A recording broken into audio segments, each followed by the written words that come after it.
Funding for George Washington Carver, An Uncommon Life is brought to you by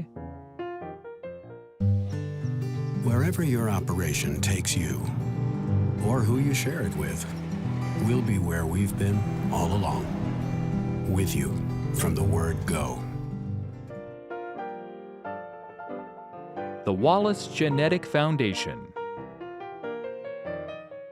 the Alliant Energy Foundation, and by the Des Moines Community Playhouse.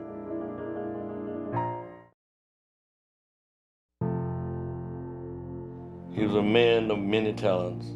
He was an individual with a broad foundation and a love of life. He was more than just a scientist. He was an artist, he was an educator, he was a humanitarian, and he did so much to help others.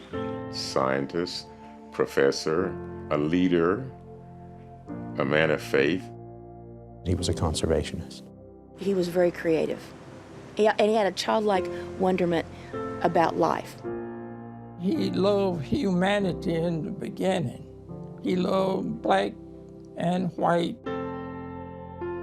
George Washington Carver was a man of hope.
Experiences and translated them into a unit of humanity that is extraordinary, locally, nationally, and internationally. Following Carver's death in 1943, the nation rushed to memorialize him. Congress made his birthplace a national monument. Postage stamps and coins were issued with his likeness, and naval vessels and scores of public buildings were named in his honor. He was a man of concern, a man of vision, a man who actually wanted to make a difference. And the difference wasn't necessarily for him. It was a difference for other people. Born into slavery in the final months of the Civil War, George Washington Carver rose to become one of the best-known and widely respected African Americans in the world. Henry Ford called him the world's greatest living scientist. Presidents and poor black farmers alike praised him.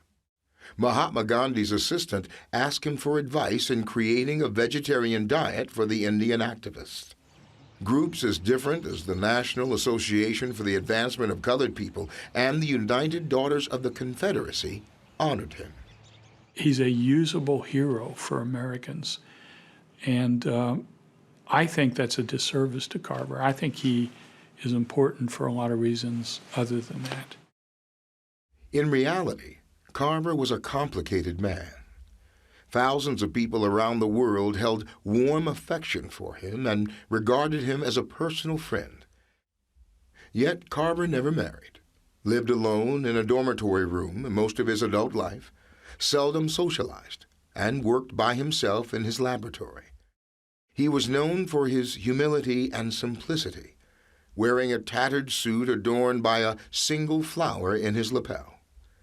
He devoted his life to helping African American farmers suffering the oppression of racism, poverty, and ignorance. He used to quote this little poem called "It's Service That Measures Success." And the gist of it was, it isn't the price of the clothes that you're wearing or the number of servants who come at your call. It's service that measures success. He stated things simply and beautifully, and that's one thing that I think makes him so relevant, is that he's accessible. George Washington Carver's long journey to worldwide fame began in obscure circumstances. He was born around 1864 on an isolated Missouri farm owned by Moses Carver. Both of his parents were slaves. His father was crushed under the wheels of a lumber cart around the time of George's birth. Before George was a year old, he and his mother Mary were abducted by lawless raiders and taken to Arkansas, where they could be resold. Moses Carver dispatched a Union Army scout to find and return them. The man somehow found George desperately ill with whooping cough, but Mary was never seen again. Moses and Susan Carver took George and his older half-brother Jim into their home and raised them as their own. Orphaned, sickly, and newly freed from slavery, George's prospects were dim. From an early age, however, he was drawn to nature, seen as special. He was unusually talented at almost everything he tried to do, and he had a raging curiosity to learn everything he could. He spoke about the time that he would have out in nature and just enjoying the solace, the tranquility, and speaking to the Creator is what he did. And then he took that throughout his lifetime. Throughout his life, he then had this love of nature, which then went into the plant life and went into how he could take plants and break them down chemically and create other products, all for the benefit of helping people. He had what could be called visions. He said, as a very small boy exploring the almost virgin woods of the old Carver place, I had the impression that someone had just been there ahead of me. Things were so orderly, so clean, so harmoniously beautiful. A few years later in this same woods, I was to understand the meaning of this boyish impression because I was practically overwhelmed with a sense of some great presence. Not only had someone been there, someone was there. I knew even then that it was the Great Spirit of the universe. Never since have I been without this consciousness of God speaking to me through plants, rocks, and every other aspect of His creation. Being here, being in the wooded area when he had free time, where he would learn about how flowers would grow, how trees would grow, and was very curious and would explore and would ask a lot of questions, from what I understand. And he became known as the plant doctor when he was in the woods here. And I really do believe it influenced him quite a bit. Because George was often sick and frail, his brother Jim helped Moses on the farm. George helped Susan with household chores, where he learned to sew, cook, and do laundry and needlework. Moses' influence was seen in George's relentless work ethic, love of music, and his disdain for wastefulness. The paradox is that this young African-American kid grew up in a household dominated by two rather elderly white people, and for a time he had his brother Jim with him. But beyond his brother Jim, there's no evidence that Carver had much contact with other African Americans, and to me that's a very important reality of his life. So he's born in a state that is in great conflict. The conflict ends, but the animosities don't. And he's born into a state that is segregated when it came to education. African Americans and whites went to separate schools. And that would have, I think, a tremendous effect on Carver. There are multiple instances in Carver's life in which he refers to himself variously as the orphan child of a despised race. And that's always been a very telling phrase for me. I think in that regard, Carver had a lot of tremendous insecurities. Why wouldn't he?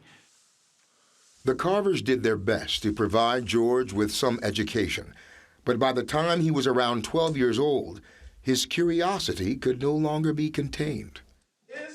There was a school for blacks in Neosho, a town 8 miles away. George set out alone and on foot to achieve an education. It represents powerful psychological resiliency. What motivates a young person, 10, 12 years old, to leave where he resides and walk 8 miles to a school?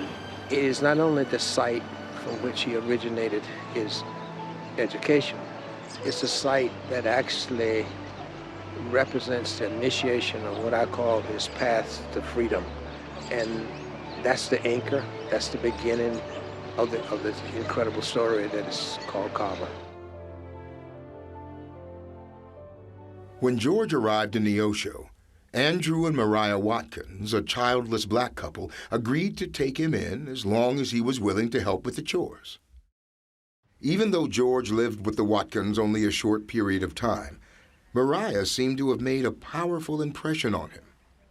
She was a midwife in the community and had a great knowledge of plants and their medicinal powers, which appealed to George and inspired his lifelong conviction illnesses could be cured through the proper use of plants and the products extracted from them. Mariah's strong faith also influenced George, and she was the first person he met who urged him to use his genius to serve their people.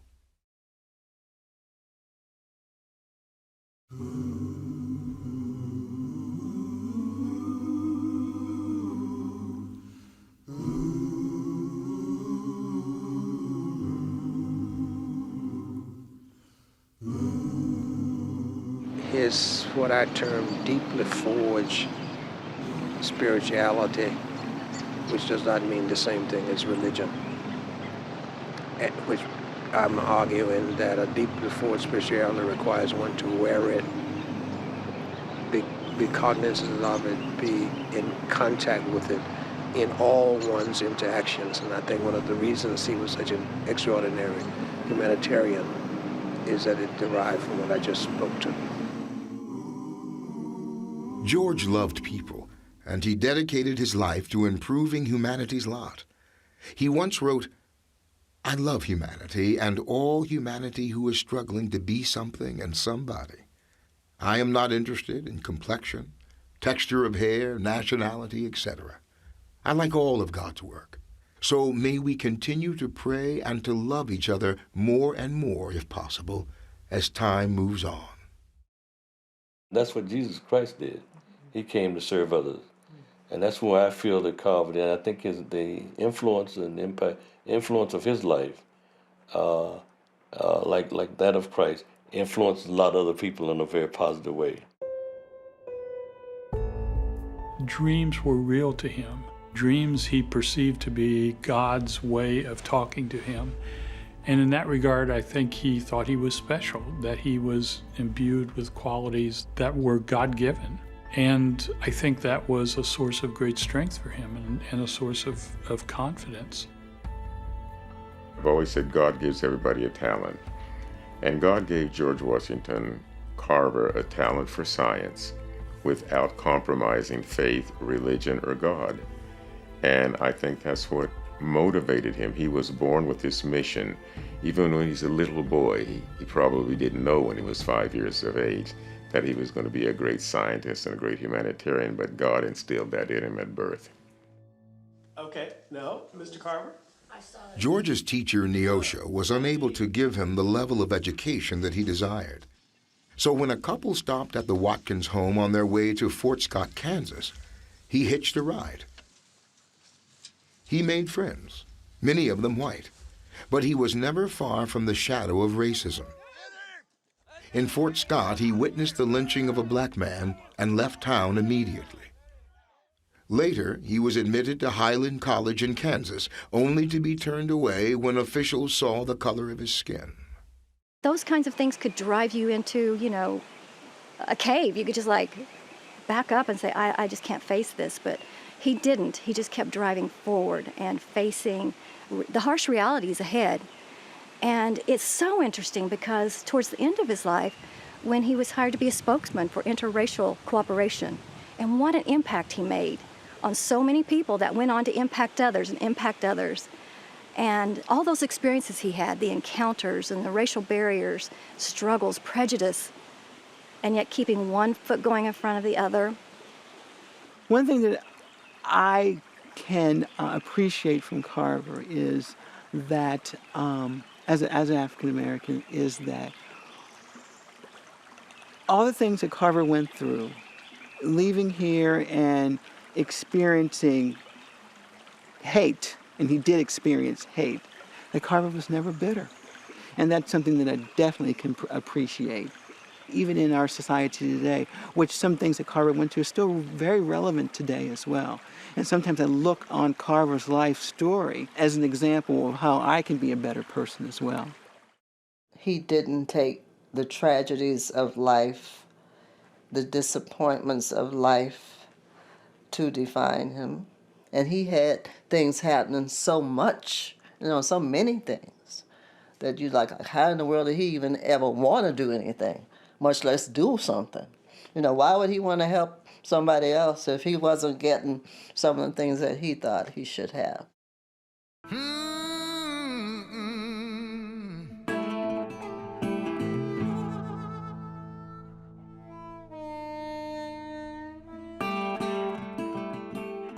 Hearing that Iowa might have a college that would accept him, George went there in 1888, landing in the town of Winterset, where he found work in a hotel.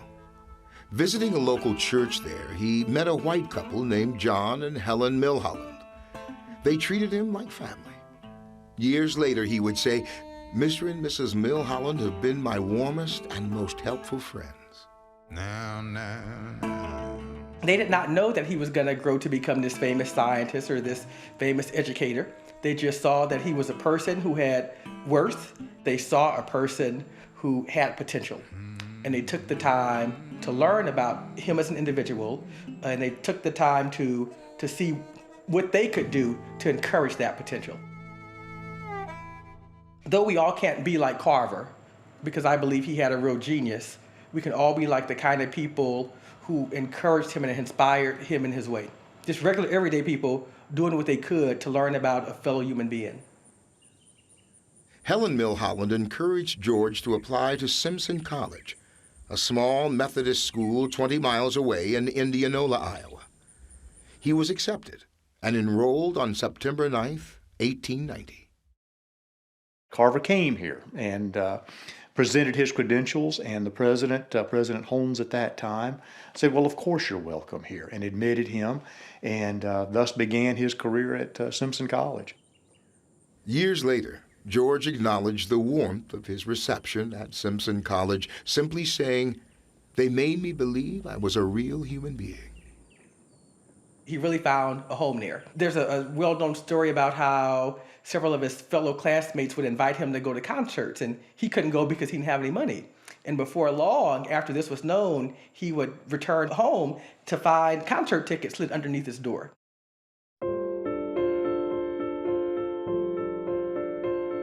It was not botany or chemistry that George yearned to study at Simpson. He wanted to be an artist, a painter, and capture the beauty of nature. So it was that he asked Etta Budd, the college's art teacher, for admission to her class, and she gave him the chance. It's kind of interesting in that she was new to Simpson College the same year that he came, and she was a first-year faculty member in art, and he had been drawing and wanted to pursue his art, and met with her, and she was reluctant actually to let him in her art studio because he didn't present a portfolio or any of the usual reviews that would give her an indication of his talent. Nonetheless, he persisted. He was an impressive fellow, and he flourished. And she encouraged him, and as he grew as an artist, she helped encourage him become better and more adept. But she was concerned that if he would actually be able to make a living doing that, and realized that he had a great interest in agriculture, agronomy, and botany. And because of that, encouraged him to go up to Iowa State and enter the agricultural program there, which of course he did.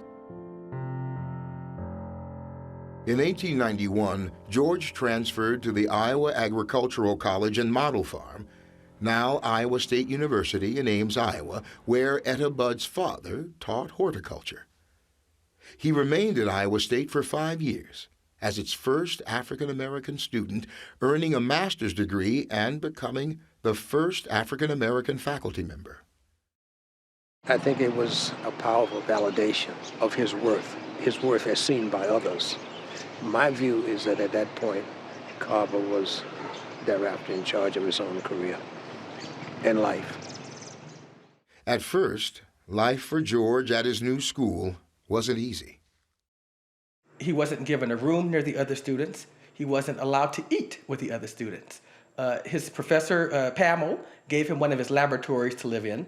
And a white lady from Indianola, a friend named Mrs. Sophia Liston, she came to visit Carver in Ames. She decided she was going to walk around with Carver all around town so that people could see that he was accepted and known in society. And she insisted that she would eat wherever he ate. And so whereas before he'd had to eat with the hired hands or the workers, the powers that be decided he could eat with the other students. I'm very proud of the fact that Carver decided to stick it out when he first got to Ames. And I'm also proud of the fact that the people who perhaps weren't as welcoming of him when he first got there, they were able to learn, they were able to grow, they were able to change. Eventually, he was embraced by white students and faculty members alike, who saw in him a spark of genius. I think that legacy is a message to all of us today and into the future, how important it is to value diversity, to give all individuals who choose to work hard, no question that George Washington Carver worked hard every day, a chance to excel and to reach their full potential. In Ames, George befriended James Wilson, head of the agricultural school, who would serve as U.S. Secretary of Agriculture for 16 years.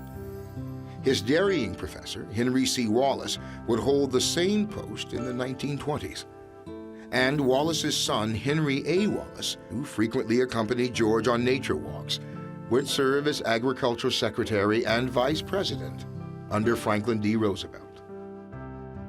On Sundays, George Washington Carver would be invited over to the Wallace home for dinner. And afterwards, George Washington Carver and Henry A. Wallace would go for walks. And they would study nature, look at plants, talk about what George Washington Carver was studying at Iowa State University. And interestingly so, George Washington Carver's undergraduate thesis was on plant hybridization. And here he was talking to Henry A. Wallace, who had found Pioneer Hybrid based on plant hybridization.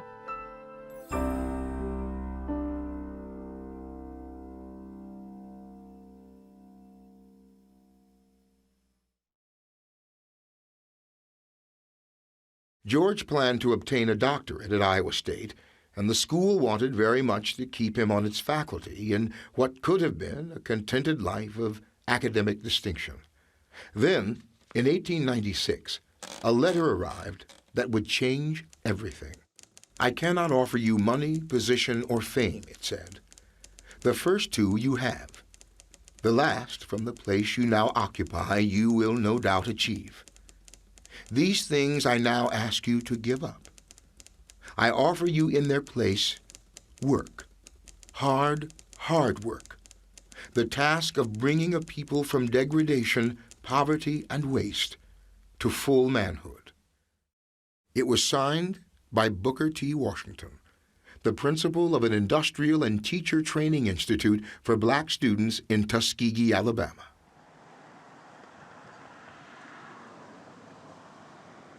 We talk about the Tuskegee experience around here, and everyone talks about it, but no one can just come out and explain exactly what it is. We all know that there is something about that Tuskegee experience that keeps you here and keeps you with a desire to want to do more. It may be the grounds of Booker T. Washington. It may be George Washington Carver, because those were two great men who walked the grounds of Tuskegee. And so it's an honor and a privilege actually to come behind them and do something substantial for the university. Booker T. Washington was determined to make Tuskegee a leading educational institution in the South, and his most pressing need was to establish an agriculture department. But to establish such a department, Washington recognized that he needed a black man with an advanced degree in agriculture. And in all the country, there was only one such man, George Washington Carver. To lure Carver to Tuskegee, Washington offered him an annual salary of $1,000 plus living quarters. Despite Washington's warning of hard work, Carver replied to him, "It has always been one ideal of my life to be the greatest good to the greatest number of my people possible. And to this end, I have been preparing myself for these many years, feeling as I do that this line of education is the key to unlock the golden door of freedom to our people."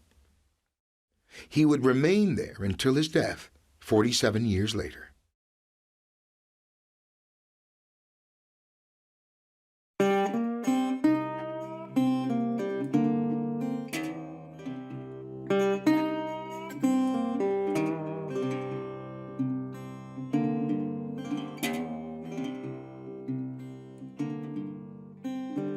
Booker T. and Carver believed that people needed to be taught not only how to live, but to live beautifully, and live well, and to make beautiful things out of everything that was functional. So I think that's important, that kind of contribution to learning that they gave. And that legacy is what made a whole 2 or 3 generations back feel that they could do anything. We had these brilliant doctors, brilliant scholars up on campus because they had a place to be geniuses, to show their genius in this little cocoon, some like little protective sphere. And it started with Booker T and his school. He made a place, a space for people to excel. Carver was part of that. Carver had never been in the Deep South. Almost everything about Alabama's system of agriculture, with its heavy reliance on cotton and its system of tenant farming called sharecropping, appalled him. When he first came on the train here to Tuskegee, he talked about seeing all the poor sharecroppers' homes and thinking, wow, they could do better. And he knew that he could help them do better. And he spent pretty much that whole career here doing work that was going to influence and help those local farmers improve the quality of their lives. In addition to being administrator of the agriculture department and 2 experimental farms, Washington expected Carver to teach a full load of classes, serve on the Institute's executive committee, oversee the beautification of the campus, serve temporarily as its veterinarian, and establish an outreach program for poor black farmers in the surrounding area. Washington had one vision for Carver, and Carver had another vision for himself. It was tumultuous at times, but I think, and I know, that they both had a mutual respect for each other. Carver began his teaching in an old shack with no facilities. In order to establish some sort of laboratory, he had to root through junk heaps to find usable bottles and other items. Why in the heck did he come to Tuskegee? Where he came, where people were jealous of him, clearly the resources he obtained were less, came to a hostile environment, both politically, socially. Despite all that, why did he come? You know, and you look and read the history, and it comes down to serve my people. That is the most fundamental piece that I want to share from my vantage point of 40 years in here, because taking on that task, that's the most daunting task. Just a few years out from slavery ending, a decade or so out from slavery ending, right into the heart of the beast. Now, the only way you could do this is you have to be a warrior, you have to have courage, you have to be dauntless, you have to be so mission-oriented. He had to suffer the indignities that a black person had to suffer during that time, and yet he continued on his journey. That's the real power, that's the real spirit within. I think after a while you can get very frustrated and go do something else, but he didn't.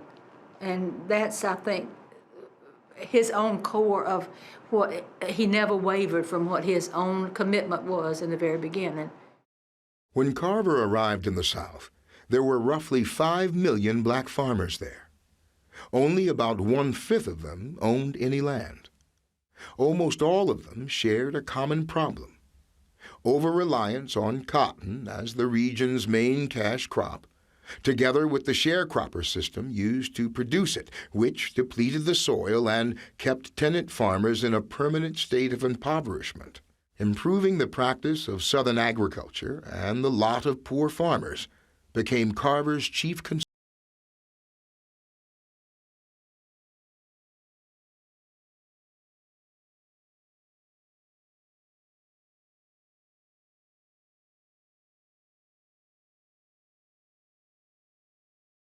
I think that Carver quickly recognized whatever preconceptions he had about the South when he went down there, he quickly recognized the enormity of the challenges he faced. And so I think he concluded very quickly that he had to come up with some practical ways that would improve the lives of mostly the tenant farmers and the sharecroppers who were living in the South. And he tried to impact their lives in tangible, specific ways that would help them on a day-to-day basis. Carver began urging farmers to rotate crops and to use organic fertilizers. He preached the value of planting soil-restoring crops such as peanuts, sweet potatoes, black-eyed peas, and soybeans. He adapts it to the circumstance and develops a very different version of what scientific agriculture should be. One that emphasizes ecological thinking to a degree that very few, maybe no other progressive era endeavors did. In the late 1930s, he looks back over his career and says, "My work is that of conservation." And what did he mean by that? What would change about the way we understand America's conservation tradition if we took him seriously, if we looked at his work as a part of that broader American tradition of conservation? He issued bulletins that uneducated farmers could understand, explaining how these soil-restoring crops should be grown and what they could be used for. He devised a traveling demonstration wagon called the Jessup Wagon and traveled dusty roads to teach small groups of farmers how to improve their lives. Start where you are with what you have, he would say. Make something of it. Never be satisfied. He demonstrated in a prophetic manner two major current problems: the need for sustainability and conservation. Everywhere Carver went, he had this innate ability to connect with people of all creeds, cultures, and colors. He had an effect on those he met as they had an effect on him. They learned from one another. The community of Tuskegee was no different. He wanted to know everything about me, my background, my mother, my father, my sisters and brothers. And from that time, we got to be very good friends. He liked fatback, and my daddy that was his specialty. And his friend, Mr. Parker, Felton Parker, was a baker, but he also was a barber, and he used to cut Carver's hair. And so Mr. Parker and my dad were both proud of knowing Carver and being able to do a little something for him. They respected him. Oh, yes, my dad was so proud that he took fatback to Carver. He had to have his dinner on 12 o'clock. If it was not there, he would not eat it. But one day, a mother came in pre-eclampsia. She was pregnant. Well, he didn't get his dinner at 12 noon that day. He got it at 1 o'clock. I told him while I was late, I said, a mother came in pre-eclampsia. She was in a coma. And Dr. Mitchell called us to the operating room, and that's why your dinner is late. Well, I would not be in the world if it had not been for a female, my mother. He ate his dinner. She always said that Dr. Carver was such a gentle person, so kind, so caring. And I said, well, Mommy, how do you figure that? He said, well, he would stop, he would talk, he would take time. Thousands of letters from the famous and unknown flooded Carver's modest office at the Tuskegee Institute. People would write him about problems with their farms and their crops and almost anything. He seemed to be able to answer any question in the universe. He wrote more than 25,000 letters in his life. Well, he would receive all these letters, 6 or 8 or 10, and he would read them at night, go to sleep, and he believed that the problems were worked out while he was asleep in his subconscious. And it seemed to work because his letters are full of insightful answers. When I visited Tuskegee University, I had the remarkable opportunity to stay in George Washington Carver's suite. And I realized, how long he was there, half a century. And I think of how many students he interacted with and influenced, and how many of those who were involved in the extension work all throughout the South as part of reaching out to all the black farming families. When you think about all those years, all those people, I don't know if that gets highlighted to the extent that it should.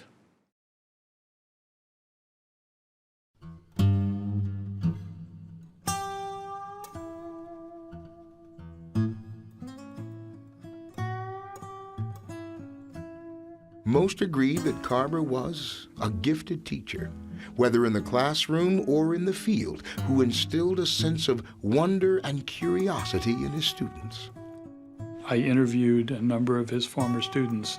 Admittedly, they were quite elderly, but they had a great admiration for him as a teacher. I don't think he was a conventional teacher who stood before class and lectured. One former student of his described him to me as being like Socrates.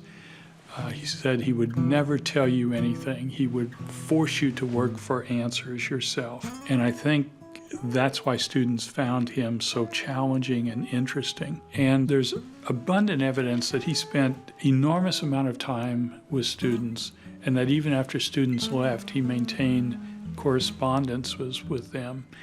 And a lot of these letters, and I've read many of them, are addressed to him as Dear Daddy, Dear Father, Dear Dad. And he would often sign these letters as your father. He never married and never had children. I think his students were his surrogate children in that regard. Just a simple individual, wasn't hard to talk to, just as kind and nice. You would think, he would, being a genius, you would think he would kind of be a little standoff, a little selfish. not kind and not polite. He just acted like a real human being. You must get an education, and you must do this, and you must do that. And he really affected my life greatly. At administration and faculty politics, Carver was less adept. Booker T. Washington, perhaps the nation's most influential black man in the early years of the 20th century, was increasingly away from the campus. Carver found himself embroiled in bitter rivalries that eventually would cost him the chairmanship of the Agriculture Department. Carver expected total deference. He didn't expect anybody to question his decisions or his actions. And so as a consequence of that, I think they clashed. Carver quit Tuskegee several times. He sent in his resignation. Never was accepted. But Carver believed in the work of Tuskegee, to the point that when he died, he left his entire fortune to Tuskegee.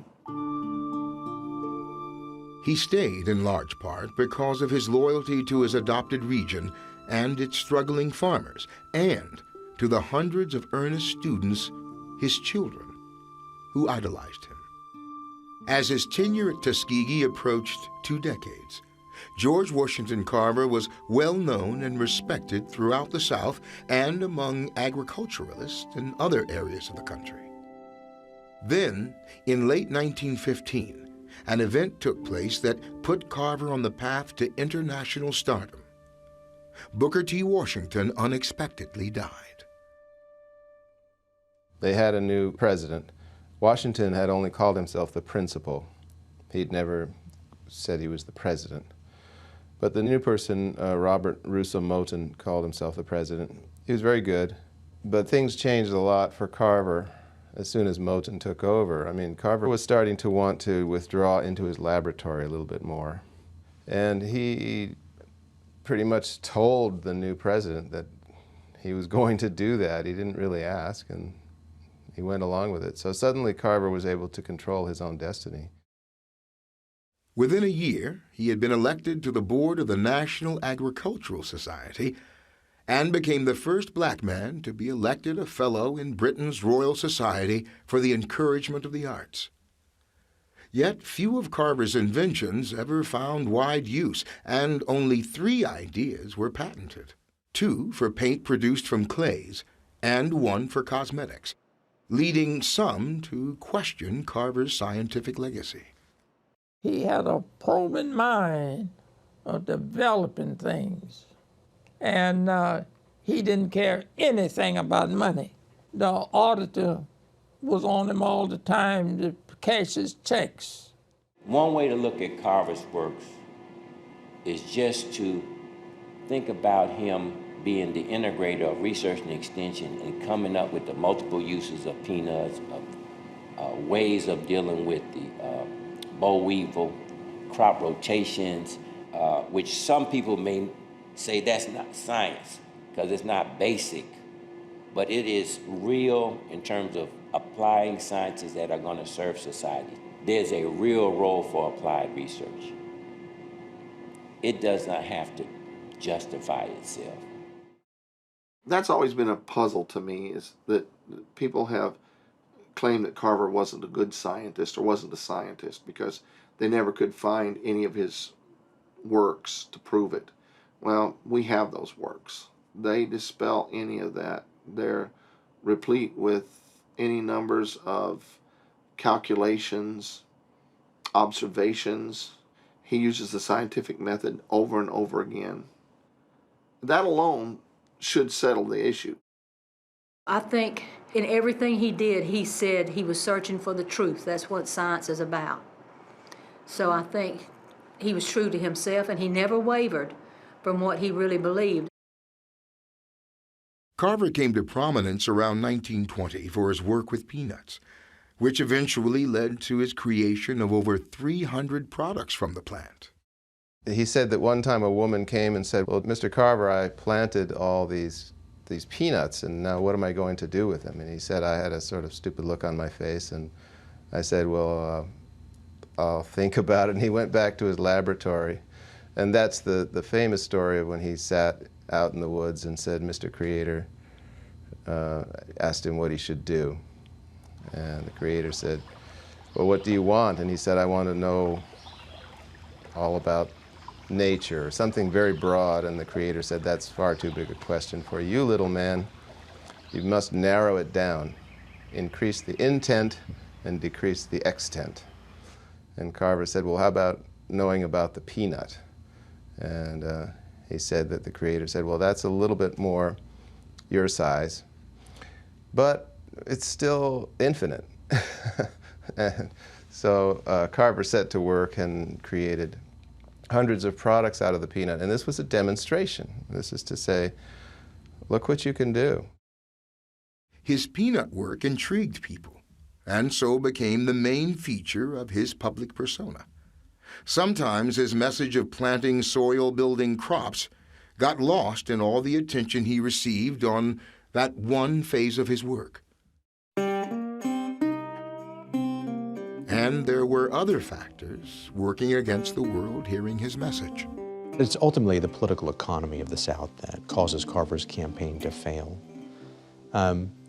And this is because no matter how good his ideas were, and his ideas were very good, they were very ecologically sound, and they could make a difference. And I would argue that in some ways they did make a difference. So there are maybe 150 or so black farmers who own their own land in Macon County in 1896 when Carver shows up. There are more than 500 by World War I, which is basically when Carver's campaign, at least as a protracted effort, comes to a close. Now that's not all due to Carver's work, but Carver's campaign contributed to this growth. But ultimately, the deeply entrenched racism of the Jim Crow South meant that Carver's plan had little hope of working in the long term. Throughout the 1920s and 1930s, Carver gained ever-increasing fame. He was offered jobs by well-known individuals. The inventor Thomas Edison offered him a $100,000 salary to come work in his lab in New Jersey, but he turned it down to stay among his people. He befriended leaders from around the world. In 1937, Carver met business mogul Henry Ford in Dearborn, Michigan, at a meeting of pioneers in the chemurgy movement, a branch of applied chemistry that was concerned with preparing industrial products from agricultural raw materials. Over the next few years, Ford and Carver visited each other back and forth and remained in close contact. Henry Ford picked Carver's brain at every opportunity he could get. Ford had a big plantation in Wayne, Georgia. He actually built a school on the property and called it the George Washington Carver School. Had Carver come over and dedicate it, and whenever they met, they would walk around and Ford would just keep feeding Carver with questions, one after the other, to try to find out how to use certain crops. The last time Henry Ford visited him, he was in Dorothy Hall, and he was living on the second floor, and it was difficult in going up and down those stairs. Henry Ford called Montgomery to get an elevator company to come out, and he put an elevator in Dorothy Hall from the first floor to the second floor for Dr. Carver.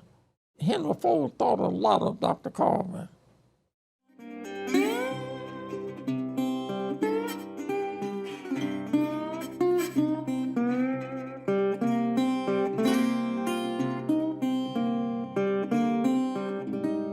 To African Americans, Carver had become living proof of a black man who had overcome great difficulty and achieved greatness. I have experienced a lot of discrimination that he experienced, and I admired him because of the obstacles with which he was confronted. And he did all this with grace, with determination, with courage, never bitterness. So he was a great model for me to try to exemplify. He was trying to bring this whole group of people up from nothing. To many Southern whites, Carver showed the brilliance and heart that wordlessly challenged the system of sharp segregation. To those working for racial harmony, he exemplified their ideal. Carver subscribed to Booker T. Washington's views, which held that blacks should attain an economic foothold before trying to tear down social and political barriers. They had their critics. African-American scholar W.E.B. Du Bois, the first black person to earn a Ph.D. from Harvard University, condemned what he described as their unwillingness to challenge white racism. I think it is very complicated. Both men were born into slavery. Du Bois was not. And I think they simply tried to do the best they could with the understanding that they had at the time. Carver has been criticized for being an accommodationist. One historian, Lewis Harlan, in a book about Booker T, described Carver as, quote, out-bookering Booker. I think that's unfair to both men. I think that Carver struggled with this all of his life, and we're still struggling with it today. I think Carver's, if you want to call it such, revolutionary disposition was creativity, was discovery, not activism in the social political context. Could he have done more in that regard? Yes, but I think he was made differently. In 1938, when Carver was 74, he was diagnosed with pernicious anemia and was hospitalized for almost a year. As soon as he could, he returned to experiments in his laboratory, preparing his legacy in the Carver Museum at Tuskegee and establishing the George Washington Carver Foundation to carry on his work with needy farmers. George Washington Carver died January 5, 1943, at around age 78, and is buried on the Tuskegee campus near Booker T. Washington. He could have added fortune to fame, his epitaph reads, but caring for neither, he found happiness and honor in being helpful to the world. I was in the desert in North Africa, and Edward R. Murray, the distinguished announcer, was broadcasting from London. He said, Dr. George Washington Carver, the distinguished scientist in America, died today. It was sad. It was very sad news to me. And so that was the last of Dr. Carver. 75 years after his death, the world still looks to Carver for inspiration. Students continue to report on his life, and thousands of people still visit the places that honor him. His is a legacy that defies time. In 1941, he opened all of his artwork to the public. He put on a big exhibition, and there had been nothing up to that time. All of his works from Simpson College and a few since then. And people were stunned at the fact that this great agricultural expert, chemist, botanist, et cetera, was also an artist. A good friend of his who was writing an article, she asked him that question, Bess Walcott. She said, how have you been able to do many things? And he said, would it surprise you if I told you I have only been doing one thing? And he said Tennyson, Alfred Lord Tennyson, the English poet, was working at the same job, and he picked up a little plant, tiny plant in his hand with the roots still on it and soil clinging to the roots. And he quoted Tennyson, flower in the crannied wall, I pluck you out of the crannies, I hold you here, root and all, in my hand. Little flower, but if I could understand what you are, root and all in all, I should know what God and man is. And this really was the core of Carver's thinking. He said Tennyson was seeking truth. That's what the artist is seeking, that's what the scientist is seeking, And that's what I've been doing all my life.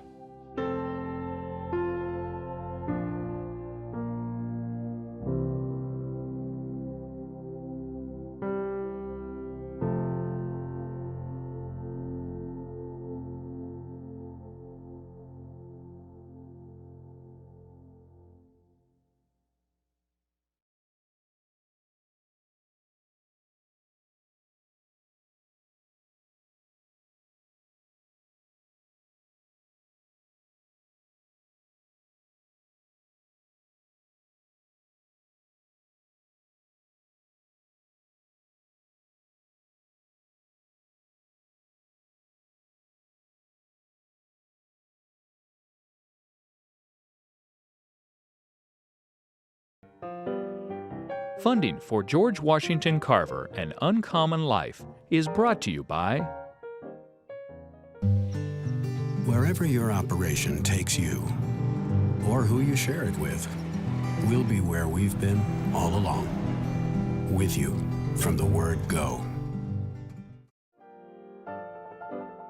the Wallace Genetic Foundation, the Alliant Energy Foundation, and by the Des Moines Community Playhouse.